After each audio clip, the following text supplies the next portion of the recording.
Afin de mieux comprendre le principe du montage vidéo, il est indispensable de connaître et de maîtriser la chronologie de votre logiciel Magix Video Deluxe. Donc en effet, une fois que vous avez ouvert votre logiciel, vous accédez automatiquement à cette interface avec, dans la partie inférieure de cette dernière, ce que l'on appelle la fameuse chronologie. Donc vous retrouvez ici la chronologie de votre film. Donc c'est tout simplement à l'intérieur de celle-ci que vous allez importer vos différents médias de façon à pouvoir réaliser votre montage vidéo. Donc ces médias vont apparaître par exemple ici sous forme de vignettes. Je retrouve à chaque fois une vignette, par exemple ici, pour chacune de ces scènes qui vont apparaître directement de cette façon. Et cela va vous permettre ici de réaliser votre montage, de déplacer par exemple ces différentes vignettes dans l'ordre chronologique de votre film, qui aura évidemment pour effet de déplacer les différentes scènes de votre film. Et en fait, il s'agit tout simplement de quelque chose qui va disposer de 3 modes différents en fonction de l'utilité que vous allez en avoir. Donc vous allez retrouver ici par défaut le mode storyboard que je retrouve actuellement.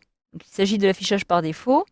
Le mode storyboard va en fait offrir un aperçu qui va être très complet, mais aussi une manipulation très facile des différents médias, puisque ces derniers vont être placés ici sous forme de vignettes. Donc ici, je vais avoir tout simplement une scène par vignette. Donc je peux cliquer dessus pour accéder directement à cette scène. Vous voyez ici le temps en secondes qui apparaît pour chacune d'elles, etc., etc. Donc chaque scène va être représentée par cette petite image aperçue dans ce que l'on appelle le storyboard. Donc vous pouvez ici vous déplacer à l'aide de la petite barre horizontale, qui va vous permettre d'accéder directement à la fin de votre film. Alors vous voyez ici que entre chacune de ces vignettes, vous allez avoir ce que l'on appelle les transitions, qui vont apparaître ici. Donc par exemple, l'affichage par défaut d'une transition va être celui-ci, c'est-à-dire que lorsque vous allez retrouver ce type de transition, vous n'allez pas en fait avoir de transition d'appliquer. Par contre, ici, je vais en avoir une, je vais avoir même un fondu enchaîné, et ici, une autre transition qui va être appliquée, etc., etc. Si vous souhaitez accéder à un autre mode d'affichage, il vous suffit de cliquer ici pour passer à la vue d'ensemble des scènes.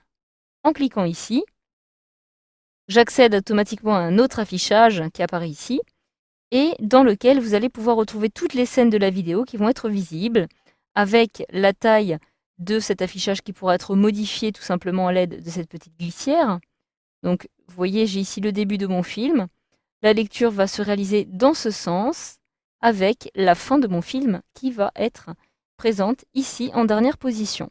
Pour modifier l'affichage, je peux ainsi décider de réaliser un zoom avant en cliquant par exemple sur la touche plus, ce qui me permet d'avoir des images plus grandes, mais moins d'images dans cet affichage. Je peux ici le réduire, comme ceci, au minimum. Alors évidemment, plus vous allez avoir d'images et plus vous allez avoir de lignes, et donc il vous faudra aussi vous déplacer à l'aide de cette petite barre, cette fois-ci verticale. Je vais retrouver une taille originale, comme ceci à peu près, et vous allez ici pouvoir visionner directement toutes ces scènes entièrement, les classer et aussi supprimer les scènes inutiles. Enfin, vous allez retrouver ici le dernier mode, le mode timeline, qui va être un mode avancé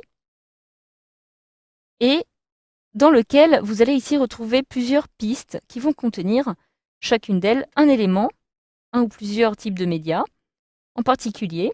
Et c'est justement la disposition de tous ces médias qui vont vous permettre de réaliser un montage un peu plus complexe.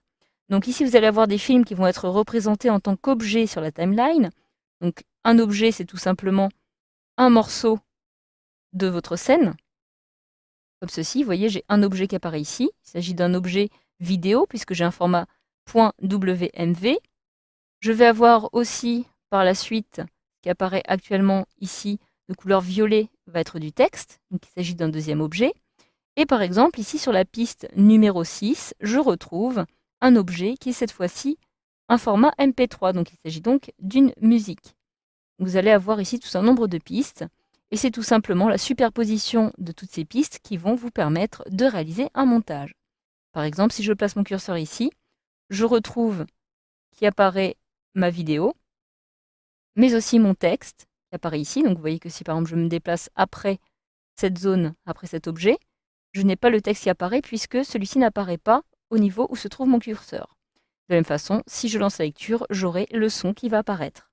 Alors évidemment, plus l'objet qui va être représenté va être long en durée, et évidemment, plus votre film va être long lui aussi. Donc pour cela, vous allez avoir la durée qui va s'afficher ici. Si je clique sur cet objet, je peux voir que je me trouve à ce niveau-ci, en déplaçant mon curseur par exemple aux alentours de 9 secondes. Donc voilà, par contre, cet objet va être un petit peu plus court, donc il aura une durée qui sera plus courte. Donc voilà, vous pouvez ici de la même façon ajuster l'affichage tout simplement, par exemple en vous déplaçant à l'aide de la petite barre horizontale pour arriver à la fin de votre film.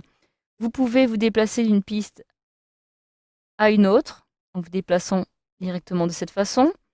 Pour avoir une visibilité intégrale de votre film, vous pouvez l'ajuster tout simplement à l'aide de la petite barre de zoom horizontale qui vous permettra de réduire comme ceci ou alors de l'augmenter.